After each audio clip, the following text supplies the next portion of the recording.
So, Tommy, if that is in fact your real name, you found your way from the back of the grid to join me on Freya's Free Practice Fridays, of which this is last free practice of the racing year, which I know a lot of people are pretty relieved about. But welcome, glad you could find us. I'm glad to be back. It's been a long time waiting. I'm just saving myself for the last one. Clearly, I just wanted to be the one that would send us off into the summer. Is that right? Off into the sunset. I mean, that's an excuse that I won't accept, but I will accept the public apology. So that's all right. But we will be sailing off into useless. The summer. Well, you just have to make up for it today. It's fine. We will be sailing off into the summer after this weekend. We'll probably have a bit more content over our Australian summer anyway. But as far as race reviews go and kind of talking absolute garbage each weekend, this is kind of it for the 2022 season, and we'll save highlights for the season for a season review. So we won't get stuck into that. We'll focus still on our news for this week and things that have been unfolding. Love a mixed metaphor. Unplaying. Over the last week. Turns out there's someone in the list. I'm adding that one. It's definitely on the list. Oh, there's so many. But it turns out that there's someone in the Haas garage who doesn't hate Freya and decided to make a decision before I actually pressed record for once, which is that we've got Hulken back. Just add it to the worst kept secrets in the Formula One paddock. What do you reckon, Tommy? Yeah, it's been known pretty much, hasn't it? I think it ended up being Mick that probably said it a bit earlier than Haas would have liked in the end. But I think it's good. We probably all agree that Hulk still had a lot of racing left in him. He unfortunately hasn't had the career kind of accolades that he's been after.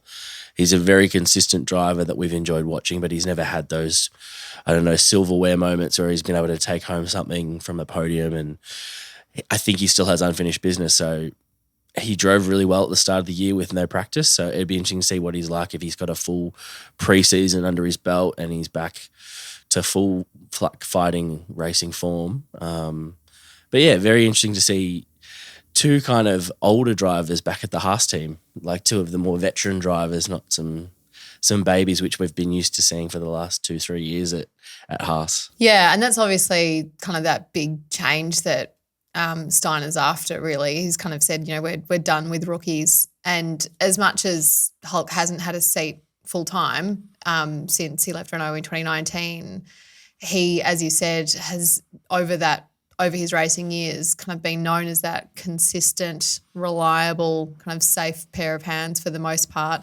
And I think, they'll be hoping a less crashy pair of hands in comparison to Mick. But it's an interesting one. Like, it's pretty mixed reactions. I don't think necessarily anybody's kind of upset to see Hulkenberg back on the grid. They kind of, as you've said, he's a reliable driver. We felt like there was more racing left in him. It's been good to have around the paddock, all of those things. As much as saying, did Mick deserve another year? And it was interesting in the press conference, he kind of said, look, I'm disappointed. I'm not going to hide that. And something we maybe haven't talked about as much is that he's said, look, last year almost didn't really count. We're just hanging out the back of the pack. You don't really get any racing experience out of that. This almost felt like my first year to give it a real crack and kind of fight with the mid-pack. Now, he might have not done the most kind of reliable job of that, but he did a rookie job, Yeah, it's interesting. Like, I kind of tend to agree that last year didn't really count, A, because his teammate was not a benchmark he could measure himself against because he beat him easily without doing anything. The other part was, I think, just like in general, the whole year was odd. Like, we were racing at different times. There wasn't much. It wasn't a full grid like it has been this year where it's felt like we're back to normal. There was all the COVID stuff still hanging around. There's all these other extra little bits. But yeah, it kind of feels like that for everyone in every walk of life, right? Like last year was the odd year. It was really quirky and I don't know, weird. But yeah, I think you're right. It's good to have Hulk back, but I don't know if it was so much that Mick didn't deserve to continue that drive as I wonder if Haas is just needing to get stuff done, knowing that the market in the US is moving the way it is. They're the US team.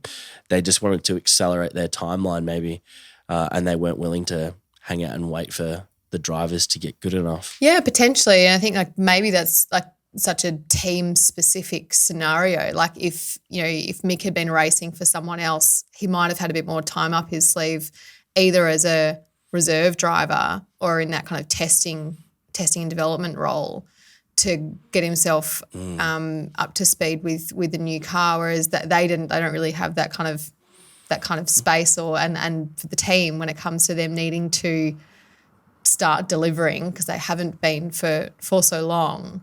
They don't really have the patience, and I think last year was probably just so painful for anybody who was in a kind of management role or leadership position or whatever, that they probably have a bit of an ultimatum when it comes to starting to get some results that reflect the effort that's going on with everybody else who's involved. So it'll be very interesting to see how he goes next year. And of course, then we have that pairing of Hulkenberg and Magnussen. They've had their tussles in the past, but I imagine that'll be pretty easy to let that go and work on what they need to achieve together to try and get that team some results. Other people who have done very good work to try and, support teammates and everything else is Valtteri Bottas, who is going into his 200th race start in Abu Dhabi, which for me he just seems like someone who kind of like slides under the radar a little bit, and then all of a sudden they're like, oh, this is he's never not made it out of Q3 from like 150 races or something like that, or whatever his stat was. Yeah. You're like, what? Yeah. What? Where did that come from? What do you reckon? Is that a stat you saw coming? I didn't.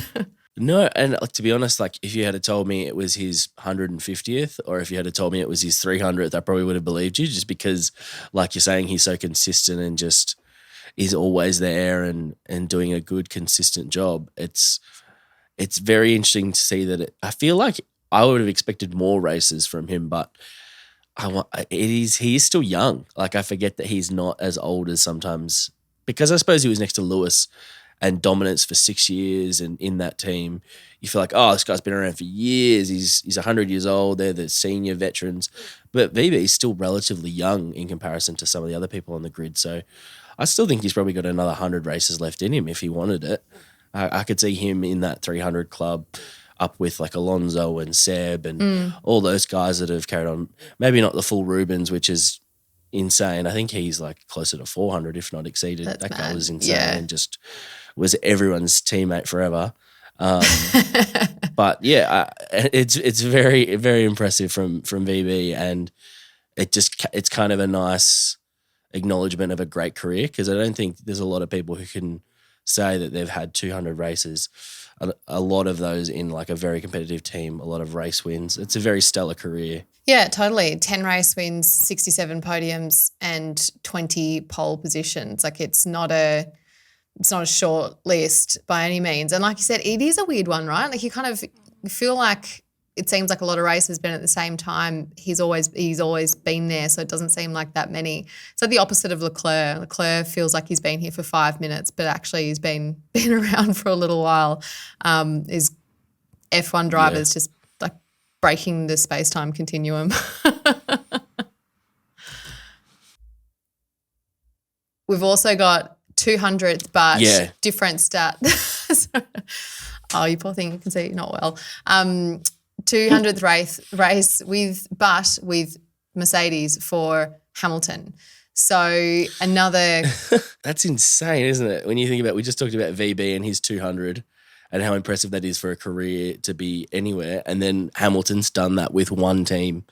It's very impressive to be that consistent and dominant in one team. That's, I mean, he's arguably the best we've ever seen and continues to push that. I think, the second half of the season, I would say he's been better than George. And I argue start of the year he was just unlucky more time. So to still be as competitive as he is, he's not just compiling races at the end of his career, just adding to them. He's still well and truly in the hunt for wins, is very impressive from Lewis. Yeah, definitely. And I think the other thing which kind of came out after a lot of the races in the start of the season was that he was testing a lot of parts as well, which George wasn't. So he was kind of, while they were trying to fix all of their problems, we kind of forget just how much difficulty they had at the start of the season when they were just absolutely nowhere.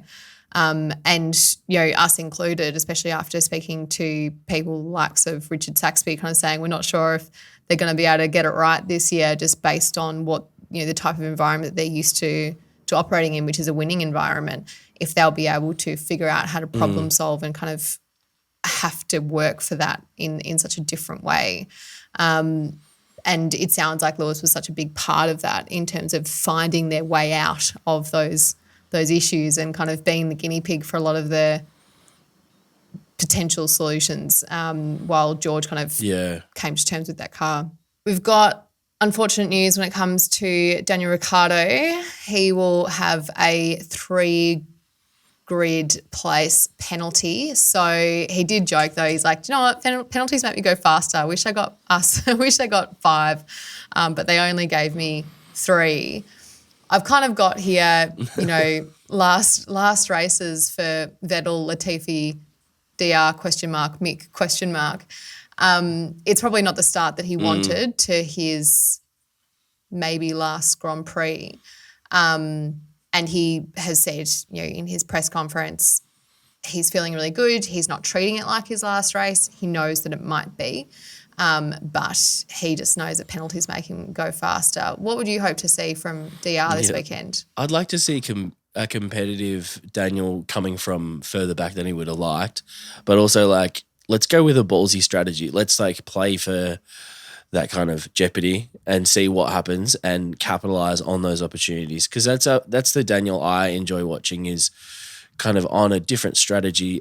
Like the Renault days were really fun. Like looking back now, at the time maybe not so much, but that second year at Renault was really interesting to see when he would jump onto those alternate strategies and somehow go long. And that's one thing that he has been able to do in this car. So maximize your points, stuff the team. Obviously, this is the last race. If you want to do a long strategy, let's start on a different tire. Let's kind of go for a one-stop if everyone else is doing a 2, or switch it up. I don't know why just following what everyone else is doing all the time seems to be what McLaren wants to do and prescribes. But I would just say go for it, mate. And there's literally no tomorrow for him at this stage. So there's no reason to kind of, play nice and do the team thing. There's no real benefit right now, I wouldn't have thought, because I can't see him going back to McLaren at all ever. So you don't want to burn the bridges as such, but you can kind of leave having crashed it out, maybe going for a move, or I don't know, if he hit Lando, say, going for a really competitive move. I don't think that's the worst thing. Not at all, but you heard it here first. And DR, if you're listening, Tommy T's advice, go for it, mate. I think that's pretty solid. There's some pretty solid recommendations. I think there's just from a kind of a mentality perspective, this is an interesting one, because I saw a couple of comments floating around of people kind of saying I don't like how much he has accepted that this could be his last race in Formula One. He seems too content with the fact that this could all be over. And what is interesting about that, and the person who is very well practiced in this and really interesting to listen to, just to spruik Australian sport a little bit more, is Ash Barty's coach, a mindset coach. And it was really interesting because he was talking about her approach going into her last Grand Slam. And there's a lot of work that we would do around kind of visualization and that type of thing. And there is a lot of power in acceptance, and it doesn't mean that you've accepted that you're going to lose. It's accepted that you might. You also accept at the same time that you might win, or that it might be over, it that might not be. And what that can allow you to do is to focus on the process. So and obviously these are all really experienced athletes and they all have their own approaches to managing kind of the mental side of things. But it is quite an interesting one because I know it can sound a bit contradictory, so to speak, when it comes to super elite athletes. And, as we've talked about before, these are 20 of the most competitive people on the planet. But it's not as contradictory as it might initially sound, because by having that acceptance of any outcome allows you to focus purely on the job at hand and what you need to do to achieve it. And it's a bit of a it can be an easy mistake to make, to kind of focus on the silverware, so to speak, because then you forget about what you actually have to do to achieve it, and you get that kind of focusing on the win rather than each step that comes between now and that. I know it's a bit different because he's not necessarily going in to try and win this weekend as much as just have a really great last race. But I think that type of acceptance will also allow him to get everything out of it. He's not going to not put his best foot forward. He's not going to not try stuff, I don't think. But at the same time, having that acceptance will probably just allow him to take it all in as well. But I'm completely with you in terms of saying, just go for it.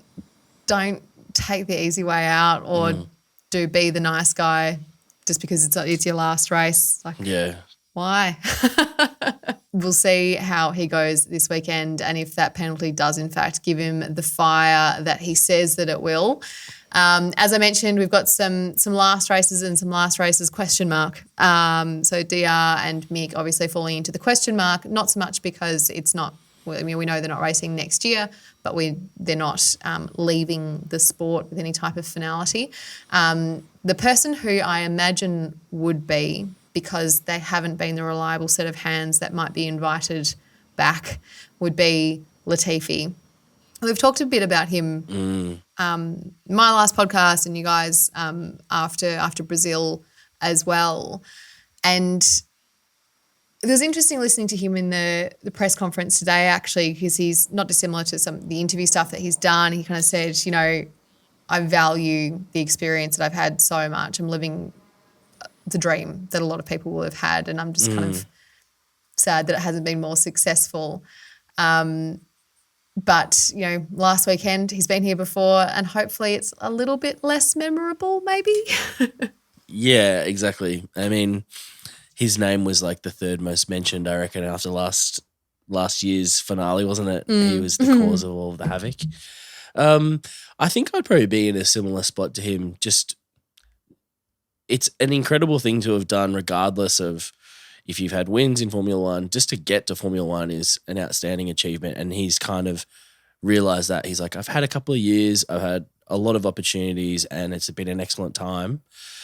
Like, not everyone is going to be Lewis Hamilton or Michael Schumacher. That is just not the case. Like, there can only be one or two. So the rest of the pack has to be made up with excellent people like Latifi's. And I think he's kind of had, like you're mentioning before, like that realisation and acceptance of, I've had the best opportunity, I've done the best I can with the tools I have and the skills I have, and I'm just going to enjoy the last little moment of it, and then I'm going to move on and go into another part of motorsport or continue a career somewhere else, and like look at it fondly rather than with this disdain or, like, I suppose, frustration of not being given the opportunity, or, if something else just went right, it was going to be all mine. And I don't think he's that mindset. I think he's quite accepting of, I'm as talented as I am, and I've maximised what I can and my opportunities. So I really like Nick Latifi. I think he's a great personality, and I wish him all the best in whatever he does, because he just seems like the kind of person you'd want to have a beer with and spend time with, because he seems genuine and kind of honest in that respect. So best of luck to Nick if this is the last of his F1 career, and hopefully we see him. If you're listening, he probably is. He probably is. But yeah, hopefully we see him in something else interesting soon. Well, I think it's an opportunity for, as much as obviously he would want to be in Formula One, just because I think, obviously it is the pinnacle of motorsport and competition in this kind of, sport. But when you're having such a tough time and have had such a tough time for a couple of years now, I kind of start thinking about Grosjean a little bit, but others as well, where that opportunity actually where you kind of get released and you go do something else that brings you a lot of joy, you potentially have a lot more success in actually, and start kind of getting your second motorsport life, is potentially not the worst thing for him, because I think if he was to stick around for another year or two, just based on contractual arrangements, if Logan Sargent doesn't get his super license, his points this weekend, it's just going to be another year of the same thing, which from his perspective, you just have to question how enjoyable it is when every weekend, and he did say that in his interview, every weekend, you're not going in to try and win, you're going to go in and try and not come last, which is not what they're going to want to be there to do. So hopefully he finds something else to go and hopefully have a bit more success in and get his second motorsport wind or life, however you want to think about it. Mick is a question mark. We've kind of talked a little bit about Mick in the context of Hulk coming back.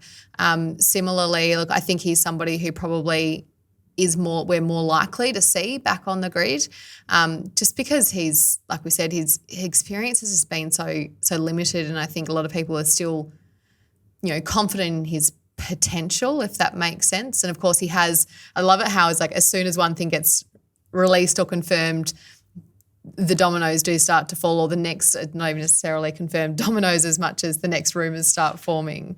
So, of course, he's now been linked with the Mercedes reserve driver role, with Nick de Vries obviously having gone to AlphaTauri and Stoffel Van Dorn going to Aston Martin as their reserve, now vacated by Hulkenberg. So there's been connections there. But for some reason, I feel like he's someone who we're more likely to see back on the grid.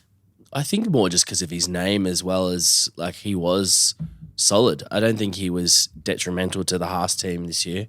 I think he was quite solid. He had some really good results against K-Mag, who is a veteran of the sport and has done really well this year, but he was competitive with him, someone who's been driving a lot longer than him.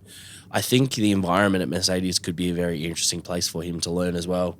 I wonder what Stoffel Van Dorn and Nick de Vries would say about that culture, and before they entered that and now leaving that, what if they feel like they've improved, if I suppose their mindset, their attitudes, and just how they go about being a racing driver has changed. Because from what it looks like from the outside and what we hear, it is this well-oiled machine that just promotes the best out of everyone, and it is very much a team, as opposed to, you'd think of some other teams, especially like we can talk about Red Bull at the moment, which seems like there is a driver and everyone else is subservient to that driver. It does not seem that way at Mercedes, does it? It seems like we're all here working, moving in the same direction. And I think that would really work well for Mick, to have some excellent drivers around for him to learn off, to work in those sims, to have people like Toto kind of in and around coaching and mentoring.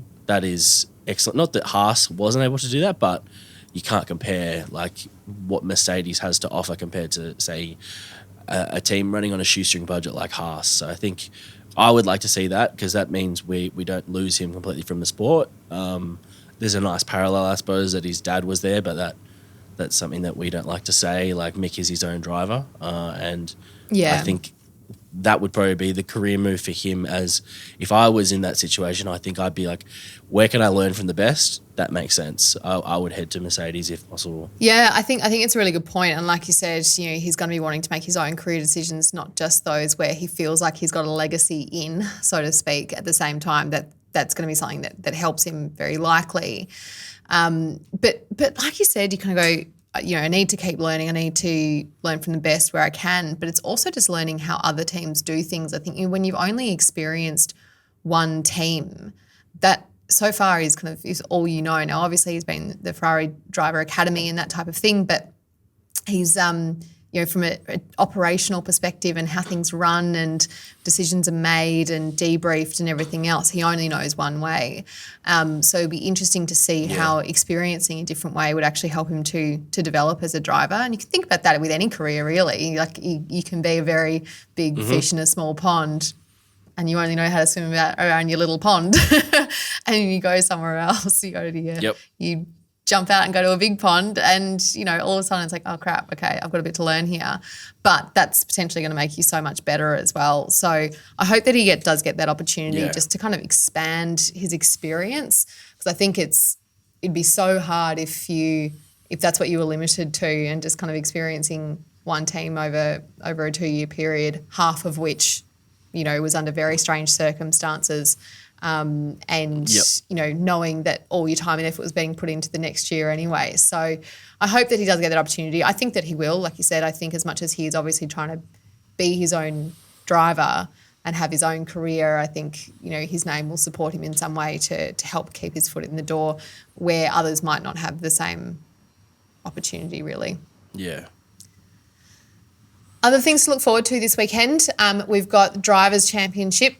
Still a little bit of fighting going on there. I know we don't really care so much about second and third, but as it came out last weekend, it can impact what's happening on track and what people are saying over the radio and potentially who finishes where, either by racing or by team decisions.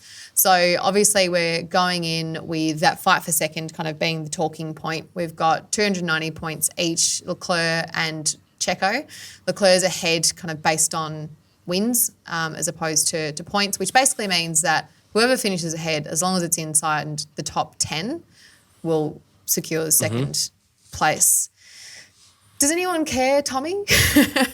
Not really. I don't. I do like the fact that it's tied. That's interesting because there's no if someone finishes third and someone finishes like worse than ninth, then they win. I don't like those like kind of aggregate kind of ones. Like this is straight who finishes first, and that at least is easier to root for and watch, I guess. It's going to be very interesting to see how Sainz plays into that, and I think how Max has come out and said that he's going to do whatever he needs to do, but I think Sainz has got his own battles, and he's still in a position where he needs to make sure he's getting points as well, I'm pretty sure, and he's probably had a year where he wants to prove everything he can. If he can get a podium or a race win, I think Sainz is going to go for it. He does not care about Leclerc. That is his direct competitor. And I think he's probably been a bit hard done by with the amount of DNFs he's had, the unlucky situations. People seem to view Leclerc as this clear number one in that team. I don't think it's as clear cut. I think given like a bit more even kind of bad luck, I think Sainz has been very impressive this year. And I think he'd be looking to cement that regardless of what the team asks, which is going to be interesting if that's how it plays out. So that's what I'm looking for, is more the Sainz part of this equation. Totally. And you're completely right in terms of saying, like, why should he? There's not a clear number. I completely agree with you. I don't think there is a clear number 1-2 driver. I think Leclerc fans will see it that way. And like you said, I think just all it takes in these situations is one relatively well-known kind of, whether it's a commentator or whoever else, to say, he's a future world champion. And then all of a sudden it's like, yep, they're Ferrari number one driver. They're kind of, that type of statement or kind of backing gets so much momentum with how people, see these teams and their drivers and that type of thing. And I completely agree. I don't think there is a clear cut. And sure, Leclerc's obviously further ahead in the championship standings, but Carlos has been, kind of plagued by exploding engines this year. So, and then brake ducts. I did not think his car was going to last the distance last week when we saw it smoking, and then there was the tear off that was caught in the brake duct. And I was just like, oh my God, not again. But you're completely right. He could totally play into that, what goes on there. Yeah, it's been, 6 engines and like 8 different exhausts? Like that is unheard of. That's a lot of penalties to start with that he's had to take because of that. But also the race before, usually that meant a DNF. So not only is he had all the DNFs, which show up quite easily in the standings and like how the years played out, but also then you're not taking into account that he's always taking grid penalties after those in the next race. So it's like a double whammy because, the previous race you got kicked out of, the next race you're starting from further back than you should.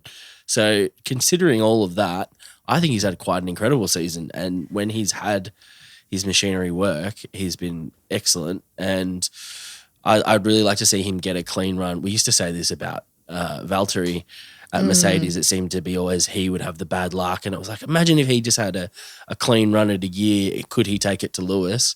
I feel very similar about Sainz, and he's just had this bad luck that has just put him at a deficit to his teammate kind of unfairly, I would say, based on their comparable skill. Oh, totally. And if you actually look at it, I'm just checking out their kind of stats at the moment. Like Leclerc's had 10 podiums this year. Carlos has had 9. Like they've actually had he's had a phenomenal amount of success. And if you're able to place yourself almost the same amount of times in the top 3, that does not scream number 1, number 2 driver to me. And when we talk about some of those little differences between them, I think you actually see some more judgment errors coming from Leclerc in comparison to Carlos. Like he's made a couple of mistakes this year as well, for sure. But he seems to be able to pull it together a little bit more at times as well. So, yeah, that could definitely play into this for sure. And then on top of that, who knows what Max is actually going to do. I think when you see someone saying only, 4 days after the incident saying, oh, yeah, he's got my full support, when 4 days ago you said, don't ask me to do this again. I'm not sure I believe that. Don't know. It was pretty funny, actually. Obviously, if you listened to last week's podcast and we interviewed Emily, who is a quite intense Red Bull fan and Max fan, and I was messaging her on Sunday. I said, explain your way out of this, mate. And she was like, I was really hoping for the rest of the message to say, or, the rest of the message to say, he's too far behind or whatever else. And not only that, to have completely jinxed Red Bull for that weekend, I think was feeling pretty bad, as though there was actually any relationship between her predictions and the outcome. Yeah, it was an odd one, wasn't it? I think it doesn't look good to Max. Like there was a lot of blowback from fans, and it's put Max fans in a very awkward position, hasn't it? Because we see from the outside how much Checo has sacrificed, and Monaco aside, like we don't know what happened there. If it did, it did. And at some point you're going to take your opportunity. So that maybe that's what happened. But it's unquestionable that Checo has done so much for Max throughout their time together. So for something as kind of meaningless for Max as last week was, it seemed like he was a bit of a petulant child making a big deal out of something that wasn't really a big deal. To finish one position lower for points he didn't need or care about, it wasn't a big ask. It was just take your foot off the throttle as you're going to the line and it will solve itself. Like that was it. It was just exactly. Cruise. Like, and if Checo gets there in time, he gets there on time. And if he doesn't, you don't lose any places. Like it was just a moot situation where you go, this won't actually change anything for you. You've already won the bloody championship. You're unlikely to lose a place by just taking your foot off the throttle, like you said. Bizarre situation, which I think, as a lot of people kind of acknowledged, that didn't really need to happen and probably showed his true colours, which is challenging as a Dutchie because I do like to support him, and there's lots of things that I do like about him when it comes to the competitive side of him. I actually think it's quite fascinating, and to be so single-minded is harder work than people probably expect. But in situations like that where you've got nothing to lose and you're at the end of the day part of a team and someone has done so much for you, it's difficult to understand the motivation behind that, especially when, who knows, and we'll see what happens this weekend. Few other things. So Logan Sargent, he needs to finish at least 5th in the F2 drivers' standings, or 6th, providing that he gets those additional 2 points for finishing the season without receiving any penalty points. So do you know what's funny about this? Talking about the super license points, his total tally increased by 2 after he reached the 100K running that you need in free practice with Williams in Texas and Brazil. Mm-hmm. He would have got another point if he'd completed one more lap while he was out racing in Mexico. Like, insane. I don't know why they did that. It's just bizarre. bizarre. I just don't understand it. It's just that someone has to have stuffed up there, right? Like that is unfathomable. Like that he couldn't have just done 1 or 2 more laps at each of those free practices. Like bizarre. Anyway, like that's just we think these teams are just the most slick operators, and sometimes it's just like it is someone with a notepad going, "Oh yeah, come in now," like, and things just get missed. They've got Something a tally as crucial going. as this, though, you probably shouldn't miss on. Yeah, The abacus just counting. Yes, just counting laps. Yeah. No, exactly. It does seem like a bit of a, simple error to make that would have left him with, 1 fewer points that he needed to get this weekend. But assuming he doesn't put a foot wrong and he finishes where it looks like he should, and there's no errors on his part or anybody else who gets in the way of that, then hopefully we will see him in that Williams seat next year. Just a couple of other pieces from the press conference that we haven't really talked about yet. Hamilton has kind of said that he doesn't really feel like this track is going to be strong for them, which Russell agreed with. Low speed corners, long straights, and they're expecting it to suit Red Bull more so. But momentum off the back of last weekend, I don't know, that does a lot for a team to get you in the right frame of mind to put another win forward. I reckon that could give them a bit of what they needed to cover any gaps that they might have on the performance side. Yeah, I think that car looks really competitive, and it didn't look as kind of one-dimensional as it has throughout the year, where it's like strong in one section and weak in others. I think it was just an all-round good race car. Like I think it actually was faster than the Red Bull completely for the last 2-3 races. I'd say probably from Austin, it's been the best car. So with the edits to this track, I think it actually will be back to competitive. It's not as slower speeds as they have been before they did all those edits, since Karun did all those changes to those couple of corners. So I think they'll be more competitive, but this is just classic Mercedes, isn't it? They've taught them well how to downplay. Get some more sand in that bag. I just find it really funny. They can't possibly say this is going to be a great circuit for us. Can't wait to go out and absolutely, demolish everybody else, because I know you're only setting yourself up for failure for that, but you actually do hear other teams coming out a lot more and saying, I think this could be a track for us. So we will see what happens if it's the usual Mercedes sandbagging, which they are. Mostly Alonso, yeah, exactly. We'll see what happens.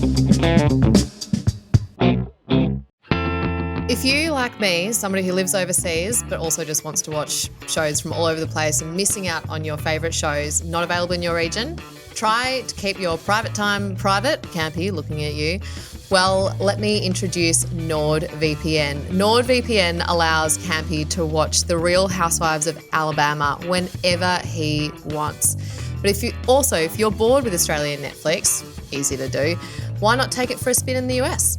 Using NordVPN and a click of a button, you can do just that. You don't need to travel to Japan or Singapore, which is where our next grid GP is, for your favourite anime. When recording, NordVPN brings it right to you. You can reach 5,000 server options and no show is out of your reach. So using our link, nordvpn.com/Lakeside Drive, you can receive a huge discount on a 2-year plan plus 4 free months. That's 4 free months, Campy, of straight Real Housewives. You can cover OC, Alabama, New York, Florida.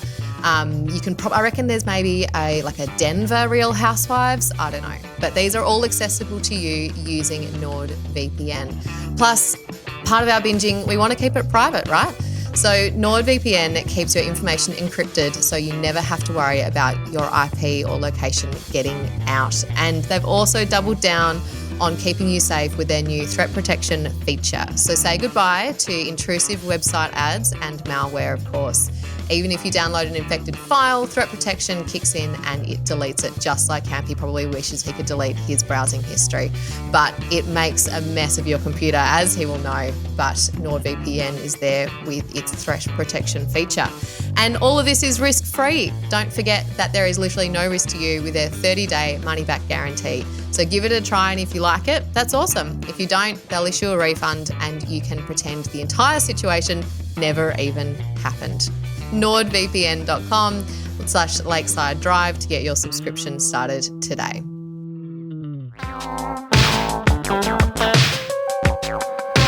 Alrighty, so instead of going into a profile this week, as we traditionally would on Freya's free practice Fridays, we are instead going to do not a total deep dive, because I think we're all pretty familiar with his career, but just share some moments and highlights when it comes to Sebastian Vettel. So obviously haven't talked so much about him on the podcast so far because we really wanted to talk about him in a bit more depth for our profile of the week, so to speak. So when it comes to Sebastian Vettel, he has said, people can remember how many races and championships I've won, but I'd rather be remembered I'm going to get this wrong. People can remember how many races and championships I've won, but I'd rather be remembered as kind, attentive, and just me. So naturally, we're going to go through all of the numbers, which is 4-time world champion, 299th Grand Prix this weekend. I think he should come back for one next year just to turn that into 300. He used to be public enemy number 1 in Australia. He was also the youngest world champion. He's had 53 wins, 57 poles, 122 podiums. Now reformed, good guy, Uncle Seb. He has the third highest raced victories and podiums. He has one Instagram account, 2.3 million followers, and is following 0 other people. Amazing.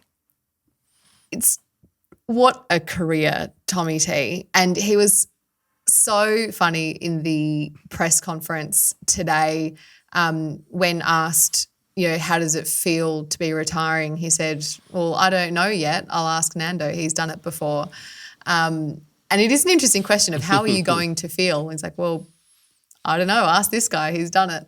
I'll find out on Sunday. But he did say that it's already starting to feel a bit different.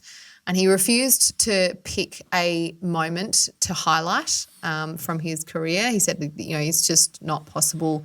There are too many. Of course, the firsts, so to speak, do stand out. Your first pole, your first win, first championship, as he is able to say, all hold a special place for him.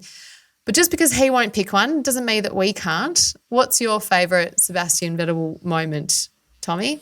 It's probably unfair to say, but my favourite moment is not really about his driving ability or amazing passing. It's him moving the podium numbers at the end of the Canadian Grand Prix. I think that is like one of the most hilarious, like honest Sebastian things because we forget, because we've had for these last couple of years is this very lovely, caring Uncle Seb, but there is a fiery side to him and a very competitive side, which you have to win as much as he did and be as dominant as he was. And I think that was like such a good summation of that, is like, I don't care what you said. Like, I know I won that. I should have this position. And it was just a raw emotional reaction. And I really appreciated that. And that can live on forever now because we have that meme. And I think it's fantastic. It is absolutely fantastic. And yeah, I actually have that on my list as well, which is really boring. So that's the end of the podcast. Thank you, to use one of James's repeated jokes.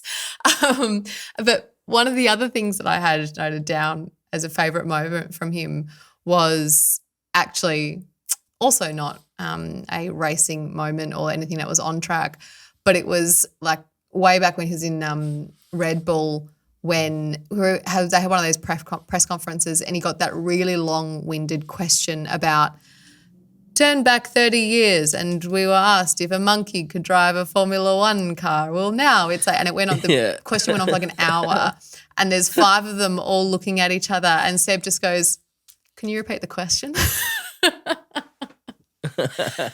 Just quality. And so we are getting plenty of Sebastian Vettel favourite moments, both on and off track. Like you said, the Canada one will live on forever in meme world, which is just fantastic. But while it doesn't, for many of us, seem like that long ago that we were watching him battle away in Australia with Mark Webber, for example, for Sebastian, he's been karting since he was 3. He started racing at 8. He joined the junior Red Bull team, Red Bull junior team, in 1998. You know, this is going back. I was only 7 at that time. So it's interesting for me with watching Sebastian now and just over the last, probably 4 or 5 years, thinking about where his career is intersected with my age, I sometimes just find a bit amusing. It's the same with some of the other drivers, but when you kind of think about where you slot into their career moments, I suppose. But he was then promoted to open wheel racing in 2003. In 2005, he started racing in the Euro Formula 3, won Rookie Cup, and started testing for Williams and Sauber Formula 1 teams. So test driver for BMW Sauber in 2006, runner-up in the Euro F3 in the same year. He nearly lost a finger from flying debris at Spa, which could have very much changed his career trajectory. But at that point was called up to the BMW Sauber F1 team, and he became the youngest driver to score a point. So he got very good at setting records pretty early in his career, and then got released early to go to Toro Rosso in 2007, 2008, again became the youngest pole sitter, and also youngest driver to win a Grand Prix at 21 years of age and 74 days. What were you doing when you were 21 years old with 74 days to keep, Tommy? 21. I was working as a young coffee roaster, but not a lot else, to be honest. Not that impressive. I was still a baby and probably still had my mum booking my doctor's appointments. Like I was not winning Grand Prix, that's for sure. That is a very good point. I'm trying to think about what I was doing at 21, and I would have been in the second year uni, I think. Maybe first year uni, I'm not sure. But yep, it was definitely still my parents' health insurance. So working as well, but not becoming the world's youngest Formula One driver to win a race, that is for sure. And again, we just go back with these drivers as well as all of the other individuals and roles that are involved in Formula One, and the fact that they've been working at these things since they were literally kids, which is just really, I think, important to remember as we celebrate these careers. So after Toro Rosso, then naturally made that progression into Red Bull in 2009, replacing DC. So that's when the winning started, as did the crashing, mostly with Mark Webber, and he became enemy of the state. He also got 4 world championships at the time. Yeah. What's it been like for you, Tommy, to change your view on Sebastian Vettel as somebody who would have supported, Australian Formula One drivers, and to see the shift? What's it been like for you to see his career during that time, but now obviously changed since then? Oh, he was like young Seb was worse than like young Max, and Max at his worst, I would say. He was this very abrasive, like young personality. Like I remember interviews and seeing things about Seb when he was that age and winning, and he was so hard to like, and he just came across as this, I suppose, like sport brat that had everything and got to this position and didn't really care about anyone else other than winning and himself. The most drastic transition to what he is now, I think time has helped, definitely. The fact that Mark Webber is no longer racing, and we've had, I suppose, like, I wonder if the rest of his career after those 4 world championships was just humbling, and maybe he's been reflective over those years, looking back at how good he had things, how good the team was, how good the car was, how good his teammate was, all of those things, because like he hasn't had any of that since. Everywhere he's gone has been met with like failure and frustration, I would say. So I think maybe he was like, oh, I did have it really good when I was that young. And maybe he was just too young to appreciate it is the main thing, I think. Like he was so young to be in that position with the best car, with the best talent at the time to win those championships. He just didn't have the maturity to appreciate it at the time. And I think now that he is grown and mature, he's looking back fondly and has kind of tried to, I suppose, pay back those things and fix what he can. Because it is the most drastic transition, isn't it? This guy that was hated in Australia and especially Melbourne because he was the one taking out Mark Webber to now being like, I don't know anyone who doesn't like Seb Vettel unless they've stopped watching Formula One and just don't know, because he is like one of the best custodians, the person you want kind of being the face of our sport. He is exactly what you want as a representative of F1 and where it's going into the future, I think. Well, yeah, and absolutely. And I think what's an interesting point there that you make is around just that maturity side of things and, just that ability and also space to be able to reflect on his career. But he did actually make that point where after he says that after he won his first world championship, he said, I kind of felt this sudden release, and sure, that was a weight off my shoulders and a kind of a pressure that got taken off. It also just made me hungry for more, but in a different way, which I thought was quite an interesting way to look at it. And it's interesting, I think, from a supporter's perspective, is watching somebody, and we see this with other athletes as well, and of course other people in the public life, full stop. It's not just about sports people, it's about anybody who has the limelight of them. People who are in the spotlight from a young age, particularly in a competitive environment, and then holding on to those behaviours that they showed as a 20-year-old, 21-year-old, and then still treating them the same way when they're 31, 35. Whereas we as kind of spectators with him have also had a responsibility to let him mature, if that makes sense. So I think it's very easy to say, no, he's just this overly competitive, angry, stubborn, selfish kind of person. But he's actually matured into something pretty incredible when it comes to the care that he has for other people, which is the complete opposite from what we seemed to see in those early years. Yeah. But that's on us as well in terms of going, you've got to let people grow up. You've got to let them mature. Yep.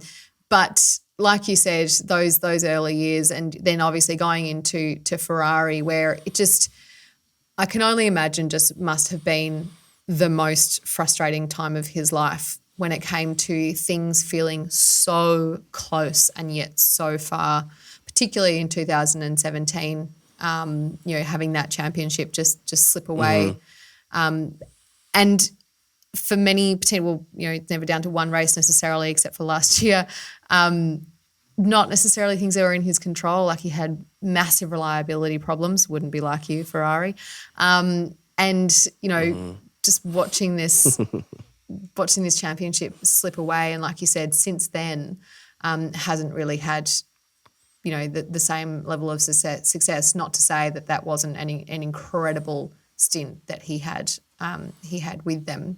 And then, of course, going into Aston Martin in 2021 and 2022. We've also heard a lot, as you can imagine, from other drivers during the last couple of weeks, and since he announced his retirement really, but in particular this weekend, Hamilton, when asked what it was like to race and battle with Sebastian Vettel, basically said, look, he was a bit of a nuisance really.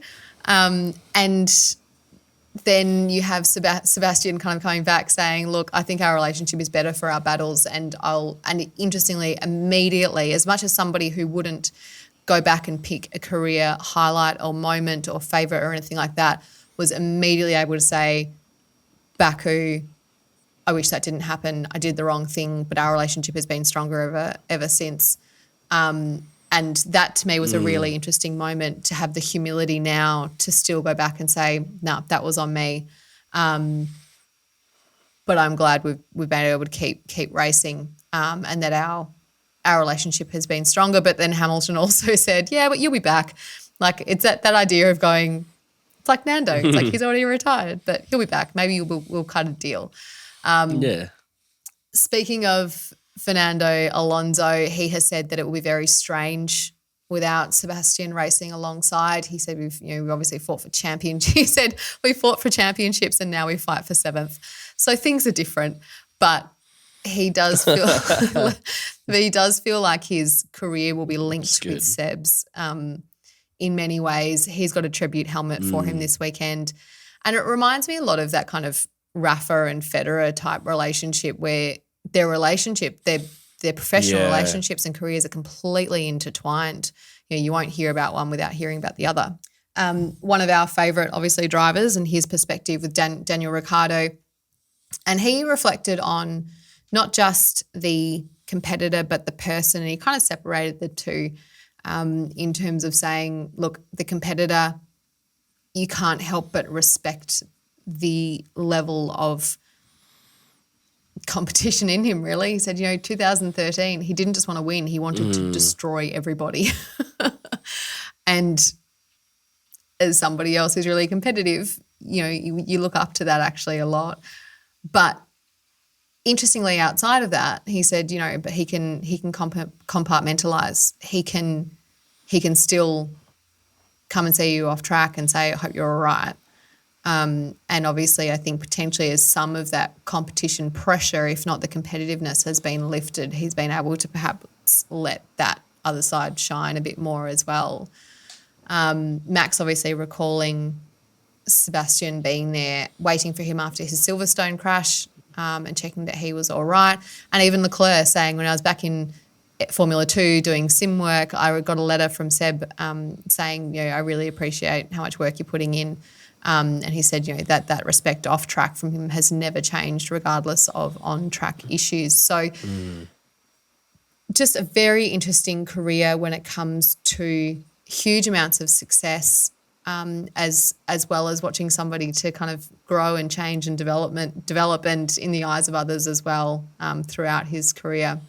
Yeah, I think it is sad because it's a nice energy to have on the grid as opposed to, I suppose, the more younger, hungrier drivers who are very much matter of fact. Like, I don't know.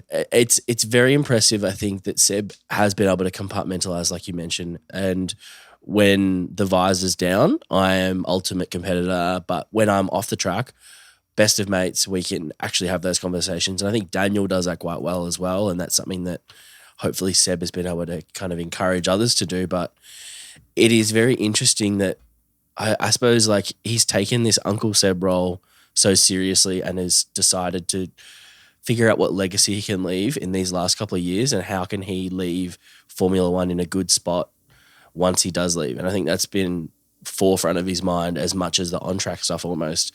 He wants to make sure that he's talking about the environmental issues that he cares about the opportunities for underrepresented people, the things that he's made very apparent for these last 2 years of his career. He's seen like the opportunity to actually make some change for good and for a long time and really change, I suppose, the benchmark of what is required to be an F1 driver. And like it just goes to show that he's so respected by his peers. I think that's all he wants is just to impart all this knowledge and wisdom and just leave with the respect of everyone that he felt was a contemporary. Yeah, absolutely. And there was so much respect even further from that after I listened to his interview with Tom Clarkson, partially because he didn't give the answer that you could tell that Tom was wanting him to give, where he said, was there a primary person who really helped you to achieve everything that you did and who, motivated you and helped you along the way and everything else? And the name that he's wanting him to say. And his response was, I attribute all of my success to my wife because we've been together since we left school. She has put herself second as long as we have been together. And, a lot of people have a lot of talent, but you have to be at peace with yourself in order to be able to keep your nerves in check in a big moment and have balance in life that helps you to achieve that. And that's how you extract that talent. And she was able, my relationship with her meant that I could achieve that balance and be fulfilled in all elements of my life and allowed me to focus solely on this. And on that note, kind of says, I'm ready to go into the unknown. I've known myself in the racing environment. She's known me in the racing environment. And, now we need to go and discover who Sebastian Vettel is outside of that schedule and routine and calendar, and completely open to what's next. And he said, that might be about her focusing on what her passion is and me supporting her. But he said, let's be clear, I'm still a competitor. I'm going to have to find a way to have that outlet. So it will be very interesting to see how he does find a way. And he's definitely not ruling out either a cameo appearance or another motorsport category to get involved in. There's still definitely hints that he's going to need some sort of way of positively channeling what I would say is a very competitive spirit at all times. All right. Well, that's it for this week with Freya's Free Practice Fridays. Thanks for joining me, Tommy T. Nice to see you again. I'd forgotten what you looked like. Yeah, nice to see you. I am alive. I just don't have WhatsApp. And on that, who are you? I'm not an international superstar like yourself. I don't have all fun international friends. You're my international friend, and I don't have WhatsApp, unfortunately. So I probably should learn to use it. If I do have to talk to someone overseas, it's usually just on Facebook Messenger, because it's 2003. And the young kids use that instead of texting, apparently. Yeah. I don't know. But no, I'm useless with WhatsApp, and everyone's like, have you got WhatsApp? I was like, no. But I do, but I just don't use it. That's a hint. So yes, I maybe you should use WhatsApp. But hey, I will happily take I know. the role of international friend and superstar. They're both things that I'm happy to be called by. You can put it on my LinkedIn profile. Happy for that to be. That is you. Yep, that's me. But great to have you with us, and we'll catch up soon. I don't know when, but no doubt we'll find a reason to chat about something in the next little while.